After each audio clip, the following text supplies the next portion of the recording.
छोटका भैया। हेलो भैया। भैया ना तुहार भाभी। भाभी का बात बा, काहे रो ताड़ू? यहाँ बंटवारा होता स्वाति। भैया लोग हमनी के अलग करत आड़। का? लेकिन काहे? पता ना,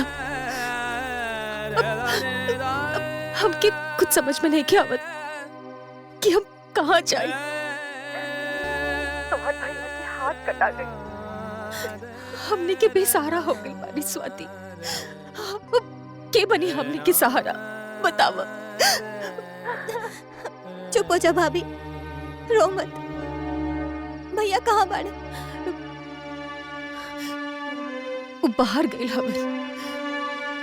बड़ा दुखी बारन स्वाति, खाना तक नहीं के खाइलन हम। बिहाने पंचायत जुटे वाला बा।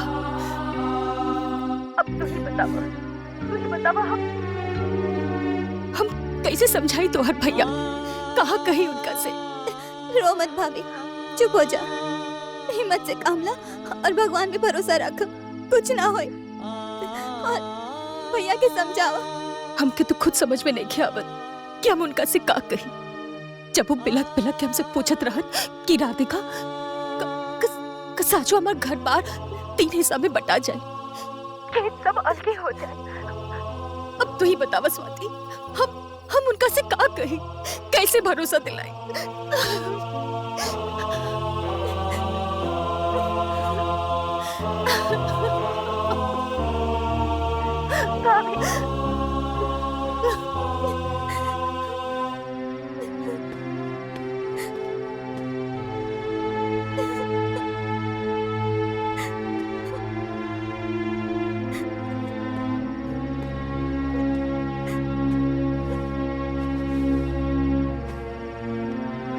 का बात बा?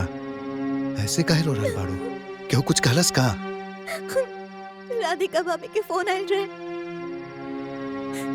बड़का भैया लोग बंटवारा की बात करत ताड़े। का? कन्हैया भैया के वो लोग अलग करत ताड़े। देखनी है ना, वो दिन कितना विश्वास दिलावत रहलन। कन्हैया भैया के सहारा बने की बात करत रहलन। और आज खुद कन्हैया भैया के बेसहारा करत ताड़े। अच्छा, अब तू का चाहता रू? कौन बहन चाहे कि ओकर भाई अलग अलग रहे? कौनो भी बहन ये चाही ना कि जब भी वो अपना नैहर जाए तो सगरो भाई एक साथ बैठल मिले, एक दरिया में खात मिले। हम बतावा। अरे हमार प्यारी पत्नी, कोनो भी समस्या के समाधान रोला से ना, ठंडा दिमाग से बैठ के सुसला से मिलेला। हमरा पास एगो तरीका बा। हो सकेला कि तोहर भाई लोग के घर फुटला से बच जाए।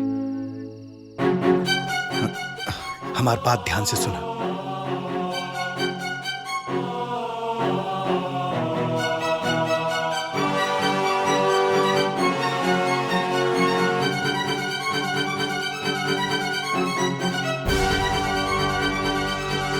जैसे हम कहता नहीं वैसे नहीं करा बस।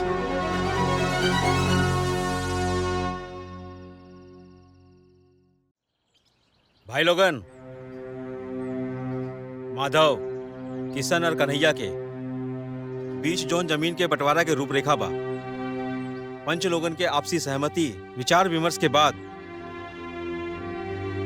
और न्यायपूर्ण ढंग से ई कागज में लिखा गया बा।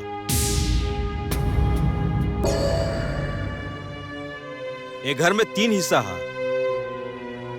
और जोन रोड के किनारे 6 बीघा जमीन बा ओकर 3 हिस्सा, और 27 बीघा जोन जोत के जमीन बा ओकर भी 3 हिस्सा बाकायदा नक्शा के साथ एक कागज में दर्ज बा।